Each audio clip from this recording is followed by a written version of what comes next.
All right, and welcome to The Light. We are here at the third annual Arts and Culture Summit here at the Atlantic City campus of Stockton University. And I just got a sneak preview of a monologue from a play I haven't seen performed in about 15 years, but it's a great play by Shakespeare called Antony and Cleopatra. Antony, for those of you who don't know, or Antony is the way it's pronounced. I'm not trying to sound like I'm from Brooklyn, yo. Anyway, we're here with the young lady who performed as Cleopatra, or will be performing as Cleopatra. Could you introduce yourself, please? Hello, my name is Rabia Footman. I'm a graduating senior, and I'm double majored in both theater and PR and advertising. Okay, so how did you go about choosing your monologue for today? Okay. So actually, I took a Shakespeare class, and I was assigned this monologue by my theater professor. And essentially, he kind of picked monologues for us that would fit our energy and our vibe. And I felt like this monologue was honestly perfect for me. Now, what is it about the character of Cleopatra that appeals to you as an actress? What intrigues me about Cleopatra and Shakespeare in general is that Shakespeare, he actually was kind of hip. Like, he would make funny, dirty jokes, you know what I'm saying? But in this old English. So it's you kind of have to interpret it, right? But back in the day, people would understand hey, that was a dick joke. You know what I'm saying?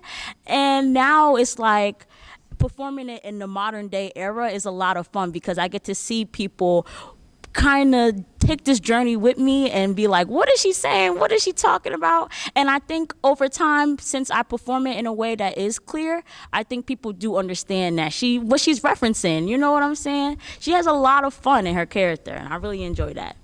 She does. And to piggyback on what you said, I've often said, if Shakespeare were alive today, he would totally write for The Wire or Snowfall or something like that.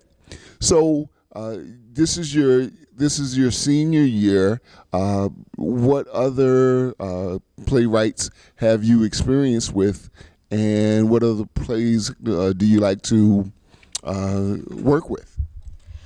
So in high school, I read a lot of different plays. I actually had a whole class that was dedicated to playwrights and different plays.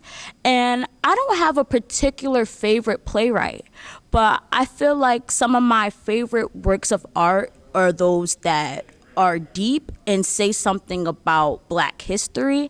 I love Black history, and I love when people talk about minority issues in a way that's seem together in a story. You know what I'm trying to say? They're not preaching at you, right? But you can interpret and understand where they're coming from based off the language and how the characters talk to each other and things that way. One of my favorite pieces, though, was Pretty Provocative.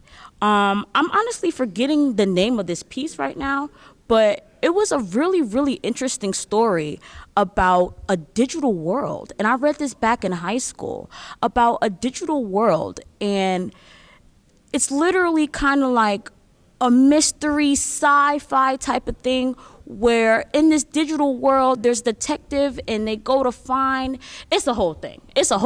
But I really enjoy pieces that are deep and provocative and make me think. Okay. Well, speaking of thinking and Black history, was there a special significance of playing Cleopatra, who is this woman who's the queen of Africa, and yet in control of all these men? I actually really enjoy that part of her character as well. There's a line in the script where she says, amorous pinches black and wrinkled deep in time, and she's talking about her dark skin and how she's getting older, but how she's still a bad bitch. And I really appreciate that. I really love that about Cleopatra. Okay. Well, thank you for taking the time to talk to us. Is there anything you'd like to say or leave us with before I let you go? I really like that your radio show was called The Light. I think that's a very nice name, and I think this radio show and you are a light. Well, thank you. Hey, can people who want to find out more about you check you out on Instagram or something like that? Yes. My Instagram is EGOTBia because one day I want to be an EGOT. There you go. She's going to be the next EGOT. I could tell from the way you were projecting that you have a beautiful singing voice. Although I haven't heard you sing yet, when you bring it to Broadway, I'm going to be the first one to buy a ticket. Thank you so much. It was so nice meeting you. Thank you so much. Thank you.